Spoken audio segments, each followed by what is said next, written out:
Dragon ফুলগুলোর কী অবস্থা গিয়ে দেখি।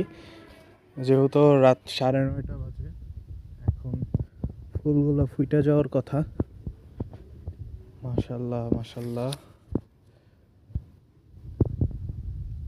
আমাদের ড্রাগন ফুলগুলো কিন্তু অলরেডি ফুটছে, দেখতে পাচ্ছেন আপনারা। ধারণা করছিলাম যেই দুইটা ফুটবে সেই দুইটাই কিন্তু ফুটছে। এখন হচ্ছে পরাগায়ন করার পালা। এইভাবে প্রথমে হচ্ছে পরাগ রেণুগুলো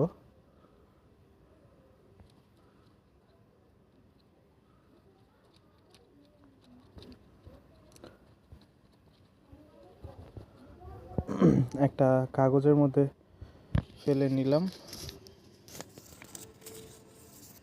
এবার যেটা করব, এই পরাগ রেণুগুলা এই যে স্ত্রী ফুলে যে গর্ভমুণ্ড, এটার মধ্যে দিয়ে দিতে হবে।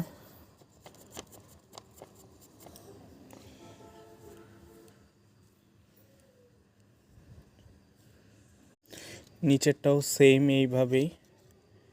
আগে আমরা পরাগ রেণুগুলা একটার মধ্যে ফেলবো,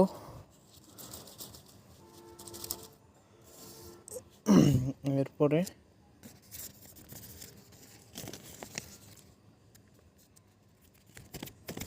শেষ পরাগ রেণুগুলো এই গর্ভমুণ্ডে ফালানোর পর একটু ঝাঁকি দিয়ে দিব, যেন এই পরাগ রেণুটা ভিতরে গর্ভমুণ্ডের ভিতরে প্রবেশ করে।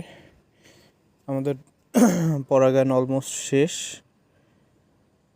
এখানে কিন্তু একটা ড্রাগন ফুলে প্রচুর পরিমাণে পরাগ রেণু থাকে।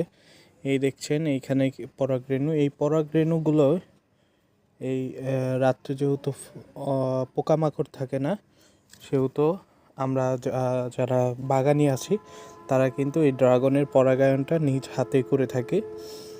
এই ড্রাগনের গর্ভমুণ্ডে স্ত্রী মুণ্ড যেটা, সেইখানে এই পরাগরেণু পুরুষ পরাগরেণুগুলো প্রবেশ করলেই তারপরেই এটা ফলে পরিণত হয়।